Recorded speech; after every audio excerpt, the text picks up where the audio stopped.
Corruption, from the post of Dr. Strive Masiwa. What is it to gain the whole world and lose your soul? As I pointed out last week in the first part of this new series on tackling corruption, until there is a generation ready to pay the price to end it, corruption will always be around, no matter how much we protest. Paying the price starts with the willingness to walk away from what appears to be great opportunity.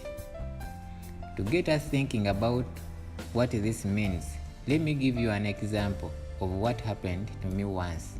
I had an opportunity to set up a mobile business in a remarkably rich country.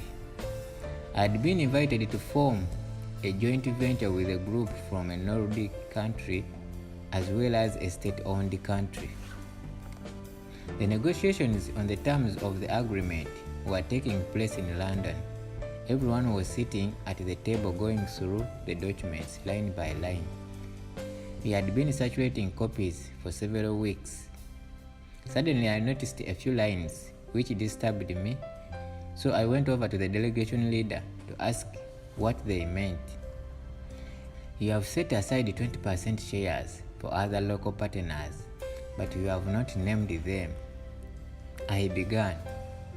"You do appreciate that I will not sign an agreement which includes parties that are unnamed. Neither will our friends. Please let us have the names of these other parties by the time you get final signature copies." The government officials huddled together for a few minutes. Then one of them took me aside. "My brother, you know we have made provisions for some top guys. If you don't cut them in, this deal is dead for sure," he began. "We can create a structure to conceal it from the documents so our foreign friends don't see it anymore." "What do you suggest?" he asked me. I reflected on it for a moment, then I said to him, "Leave it with me." I could see they were relieved. After all, the African brother knew how things are done back home. I went over to the leader of the Nordic team and asked him if we could take a break.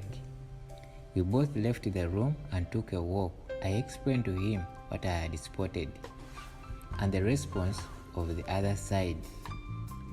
The man reacted as though he was seeing a lion heading towards him at a full speed. "This will ruin my life." He was almost inconsolable with panic and grief. "In my country, corruption is the highest level of disgrace. We do not allow it." He literally turned and ran back into the room. He called his colleagues together, and in a few agitated statements, he explained to them the provision in the agreement. Each one of them quickly packed their briefcases and fled from the room. As for our government friends, they almost physically assaulted me. I think if it had happened in their country, I would have been a dead man that day. "Who do you think you are?" they shouted at me. They even said, "How dare you accuse us of corruption?"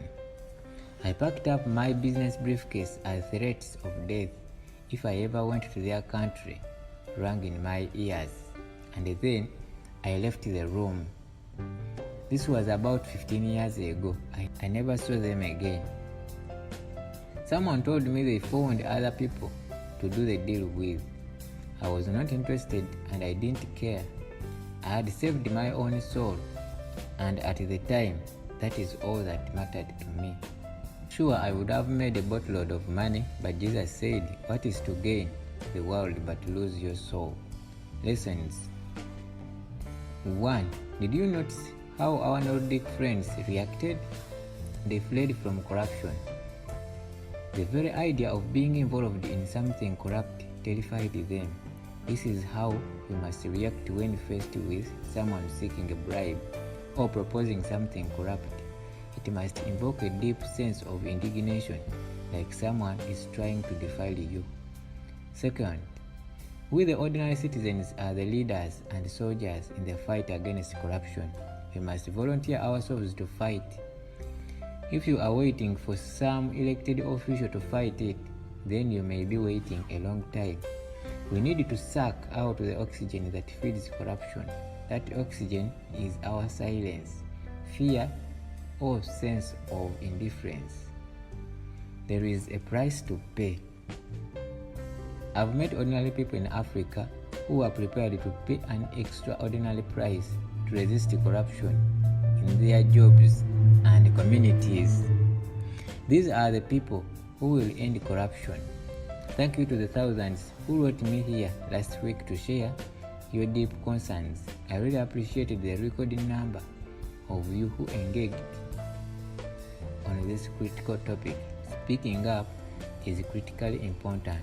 Now let's start talking solutions. You have all the power to start tackling corruption yourself, even today. Do you know what it is? We will not need aid from anybody if we tackle corruption. No child will sleep hungry if we tackle corruption. Every child can be in school if we tackle corruption.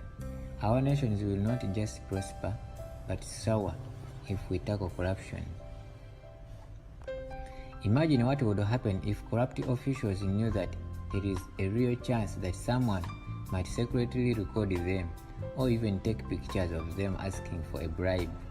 In the US, it has been discovered that incidents of police behaving violently towards motorists have fallen, not because the police have become better people, but because of fear that someone is secretly recording with a smartphone. If you know that a policeman at a roadblock regularly asks for a bribe, just record them next time and post it on social media or even on social websites. There are so many tools like smartphone cameras and video that we should be using. If you haven't subscribed to Freedom Updates Official, please consider subscribing and